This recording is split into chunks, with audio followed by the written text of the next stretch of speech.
Nesta aula veremos uma outra previsão da relatividade geral, que é a existência de lentes gravitacionais causadas pela curvatura do espaço-tempo. Ou seja, o espaço-tempo tendo um efeito sobre os raios de luz semelhante ao efeito de uma lente de um óculos. Este efeito ele foi previsto em 1936 pelo próprio Albert Einstein no artigo cuja capa está mostrada aqui na revista Science. E o título do artigo era a ação como uma lente de uma estrela pelo desvio da luz no campo gravitacional. E é interessante contrastar o estilo da escrita de artigos daquela época, que às vezes podia ser até um tanto informal, com o estilo dos artigos científicos hoje em dia. O Einstein começa o artigo dizendo: algum tempo atrás o R.W. Mendel me fez uma visita e me pediu para publicar os resultados de um pequeno cálculo que eu resolvi fazer seguindo o seu pedido. Esta nota, então, ela segue o pedido. E daí ele prossegue com o raciocínio da derivação, considere a luz vinda de uma estrela A, passando pelo campo gravitacional de uma estrela B, cujo raio é R0, e assim por diante vai. O que é o efeito de lente gravitacional? Consideremos um observador que está localizado aqui nesse ponto verde e consideremos uma fonte de luz que está esse ponto amarelo.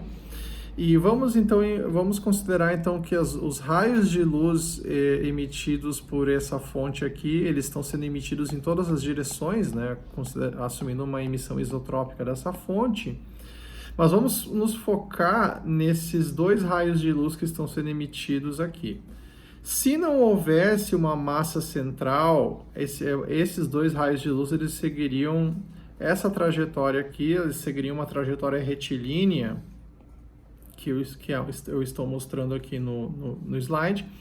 Mas o que acontece é que nós consideramos que há um objeto massivo que está localizado entre a fonte de luz e o observador, e o efeito do espaço-tempo de Schwarzschild dessa massa central é que ele vai, como nós vimos anteriormente, vai defletir esses raios de luz e fazendo com que eles então tenham essa trajetória, que eles sejam focados na direção do observador. Então, isso nos ensina que um espaço-tempo curvo ele terá um efeito semelhante a uma lente focando os raios de luz num ponto focal. E é por isso que esse efeito é chamado de lente gravitacional, porque o efeito de um espaço-tempo curvo sobre raios de luz é semelhante ao efeito de uma lente. Como consequência, para esse observador no qual esses raios de luz foram defletidos e focados aqui, ele vai acreditar que a posição aparente da fonte ela corresponde a essas duas posições aqui, seria a posição aparente da fonte, quando na verdade a posição real da fonte está aqui. Então o efeito de lente gravitacional acaba criando um tipo de fake news astronômica.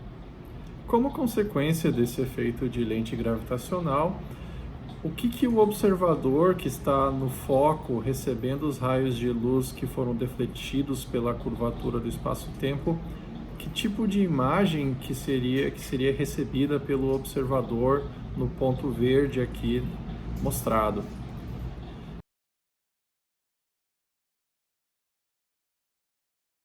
Então, o que o observador veria seria um anel de luz. Se a fonte de luz estivesse perfeitamente alinhada com a massa que está causando a lente gravitacional no meio do caminho, o observador veria um anel perfeito de luz, que nós chamamos de anel de Einstein, que está mostrado aqui. Então nós veríamos a imagem de fundo, a imagem do objeto que está atrás da massa que causa a lente gravitacional, a imagem desse objeto espalhada então na forma desse anel, e o raio deste anel ele é conhecido como o ângulo de Einstein. O roteiro para derivar a expressão que relaciona o tamanho observado do anel de Einstein com as propriedades da massa da lente gravitacional, o roteiro para a derivação ele é o seguinte. Vamos considerar nesta figura o observador, aqui na parte de baixo do slide. Vamos considerar que entre o observador e a fonte de luz nós temos então uma massa m, nós vamos chamar da lente gravitacional, pelo fato de que é a presença dessa massa que causa uma curvatura, que introduz uma geometria de Schwarzschild e que vai causar a lente gravitacional observada. Vamos considerar que a distância, vamos chamar a distância entre o observador e a lente gravitacional de dl, e vamos chamar a distância entre a lente e a fonte de luz de dls. E finalmente, o último passo aqui, vamos chamar a distância total entre o observador e a fonte de luz, vamos chamar de ds. Bem, então, nessa situação simplificada, nós vemos a luz sendo emitida. Aqui eu não estou considerando um raio de luz curvilíneo, eu aproximei ele como retilíneo em cada uma das partes da trajetória. O raio de luz percorre uma certa distância, até chegar a uma certa distância, uma distância mínima da lente gravitacional. Ele é defletido e é focado na direção do observador, que vê então uma posição aparente da fonte errônea. Então, nessa situação aqui, considerando o observador nesse ponto e considerando um alinhamento perfeito entre a posição da massa central e a posição da fonte de luz, o observador veria então um anel de Einstein perfeito. Ele veria realmente um anel perfeito como o resultado da lente gravitacional. Na prática, normalmente é muito difícil ter esse alinhamento perfeito entre a lente e a fonte de luz. Então, na prática, é muito difícil observar um anel de Einstein perfeito, para não dizer quase impossível. Mas nós vemos em imagens astronômicas anéis aproximados. Nesse caso, então, nós já vimos que o ângulo de deflexão que a luz sofre, ele é dado por essa expressão que nós vimos na aula 19, na aula sobre a dinâmica orbital de raios de luz, que é o ângulo que foi medido no eclipse de 1919, no eclipse de Sobral, na expedição de Sobral, na expedição da ilha de Porto Príncipe.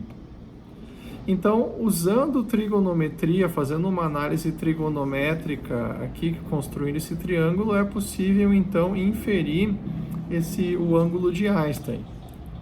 E o ângulo de Einstein é, portanto, dado por essa expressão, cuja derivação será deixada como um exercício. O ângulo de Einstein será dado, então, pela raiz quadrada de 2 vezes o raio de Schwarzschild vezes a razão entre a distância entre a lente e a fonte e o produto da distância do observador até a fonte vezes a distância do observador até a lente gravitacional.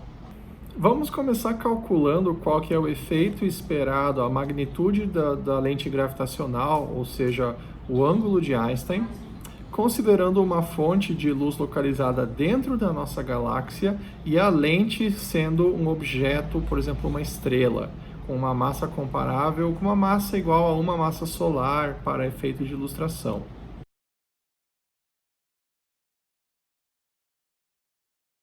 Então, nessa situação, vamos considerar o observador, nós somos os observadores, vamos considerar uma lente gravitacional como sendo um objeto que tem uma massa igual a uma massa solar, e vamos considerar uma fonte localizada a 10 kiloparsecs.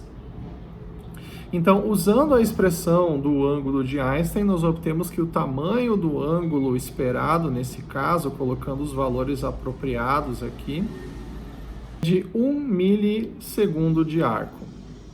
Então, este é um tamanho angular extremamente pequeno para nós conseguirmos observar esse tipo de fonte com telescópios no óptico, então o poder de imagem, a resolução espacial dos nossos telescópios não é suficiente para conseguir resolver a estrutura do anel de Einstein resultante para fontes localizadas dentro da nossa galáxia e lenteadas, entre aspas, por objetos dentro da nossa galáxia.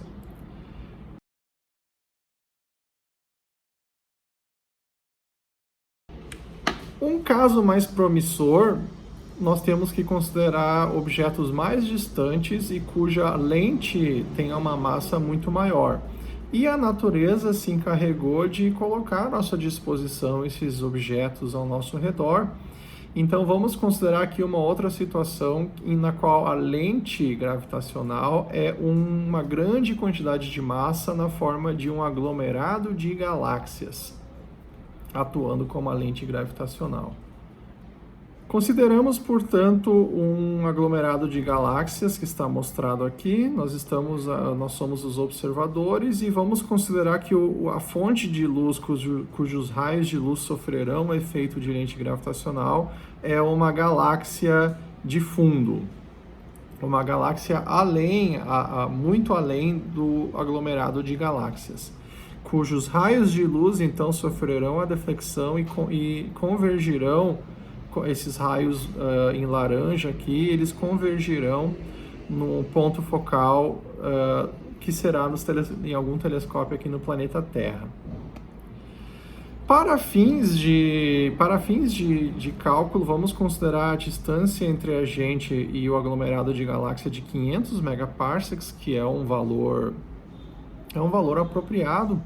E vamos considerar a distância entre a gente e a galáxia de fundo igual a 1 gigaparsec, que dá um pouco maior do que dá cerca de 3 bilhões de anos-luz de distância.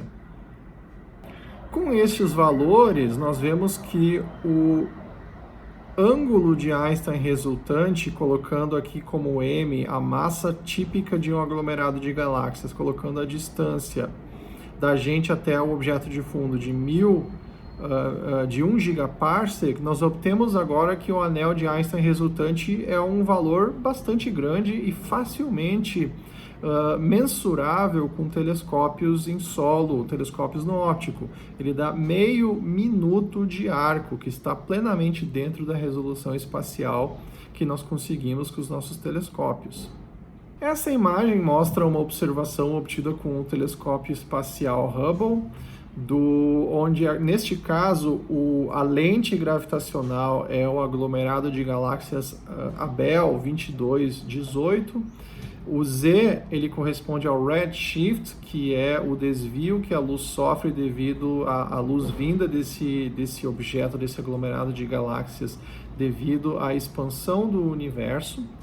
E aqui, nesse caso, nós vemos que onde está o anel de Einstein causado por essa lente gravitacional, que é o aglomerado Abell 2218, sobre a luz de galáxias distantes. Então, se você prestar atenção nessa imagem, você pode encontrar aqui o anel de Einstein de uma galáxia distante, que são esses raiozinhos aqui que nós estamos vendo, tá? Esses raios que possuem valores ligeiramente diferentes do ângulo de Einstein é o anel de Einstein resultante. Então, mais especificamente, eu vou traçar aqui fragmentos do anel de Einstein, que nós podemos ver nessa imagem. E lembrando que por que a gente não observa um anel perfeito? Porque a galáxia de fundo por 2 motivos: a galáxia de fundo não está plenamente alinhada com o centro de massa do aglomerado de galáxias, mas também a distribuição de massa do aglomerado de galáxias, ou seja, a distribuição de massa da lente gravitacional, não é perfeitamente homogênea, e esses 2 fatores vão influenciar na imagem observada do anel de Einstein.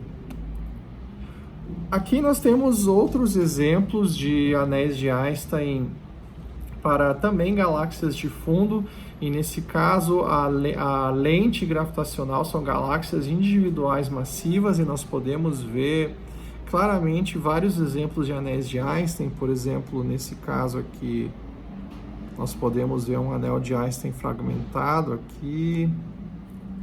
Aqui nós vemos, nós dificilmente vemos um anel perfeito fechando ao redor da lente, do objeto que causa a lente. Nesse caso aqui, nós vemos um excelente exemplo em que o anel basicamente se fechou ao redor do objeto central. Voltando à expressão do ângulo de Einstein, nós percebemos que ela relaciona o tamanho aparente do anel de Einstein com a massa do objeto que causa a lente gravitacional e a distância até o objeto de fundo cuja a imagem foi distorcida. Então, o que nós podemos fazer, o que se pode fazer com o trabalho astronômico é inverter essa equação, e você pode então usar medidas do ângulo de Einstein e medida da distância até o objeto de fundo para estimar a massa do objeto lenteador. Então, isso aqui é uma poderosa maneira usada na astronomia extragaláctica para estimar a massa de objetos, estimar massa de aglomerados de galáxias, estimar massa de galáxias e até mesmo estimar a distribuição da massa nesses aglomerados de galáxia. Como essa massa é dominada por matéria escura, usando esse método é possível estimar a distribuição de matéria escura em aglomerados de galáxias.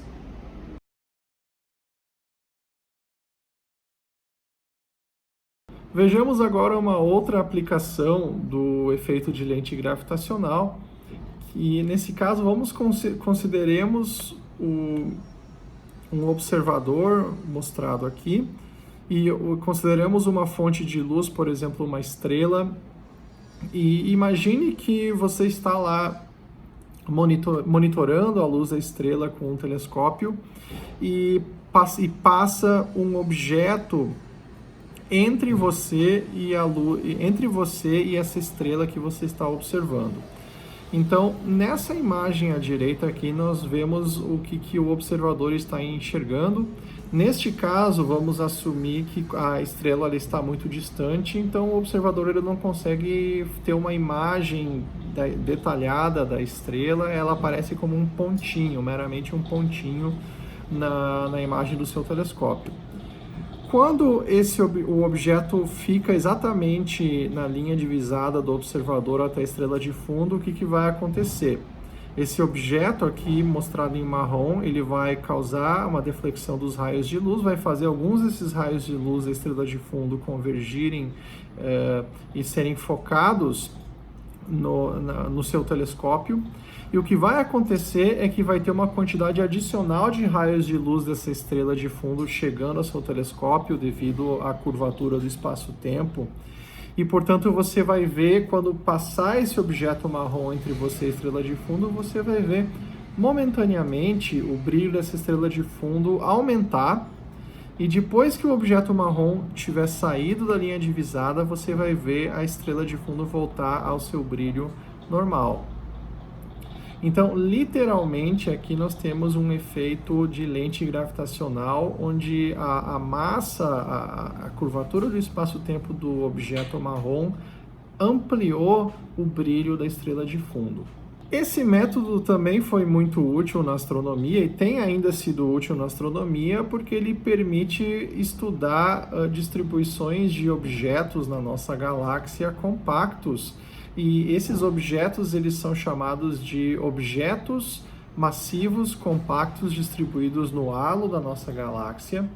Então, a ideia é que no passado se acreditava que um possível candidato à matéria escura era objetos com, por exemplo, buracos negros ou anãs brancas, uma grande quantidade de buracos negros estelares distribuídos na nossa galáxia, em particular no halo da nossa galáxia, que é uma região esférica que está ao redor do disco da nossa galáxia. E como esses objetos, eles têm, um buraco negro você não consegue observar ele diretamente, uma maneira de se detectar indiretamente a presença desses objetos compactos massivos no halo da galáxia seria usar justamente esse efeito de lente gravitacional que eu acabei de descrever. da seguinte forma. Primeiramente, é necessário monitorar uma região do céu, por exemplo, um campo de estrelas, e o que acontece então é que, estando o observador localizado aqui e aqui estando os objetos do seu campo de estrelas, toda vez que passar um desses objetos massivos, compactos, esse objeto ele vai causar um efeito de lente gravitacional, intensificando por algum intervalo de tempo a luz vinda desse campo de estrelas. E como nós vimos que o ângulo de Einstein ele permite reconstruir, estimar a massa da lente gravitacional, esse monitoramento ele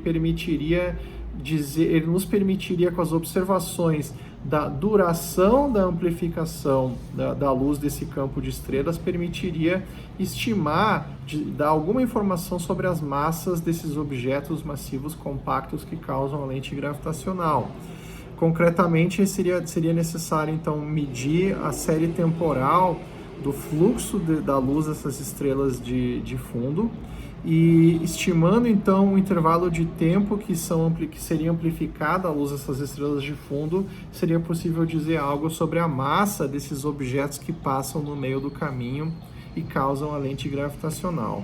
Então, usando uma trigonometria básica, é possível demonstrar que esse intervalo de tempo de amplificação da luz pela lente gravitacional ele é igual à distância da gente até o objeto de fundo, vezes o ângulo de Einstein dividido por 2, e onde V é a velocidade relativa entre o observador e a lente gravitacional, no caso, esses objetos massivos compactos que a gente chama de machos.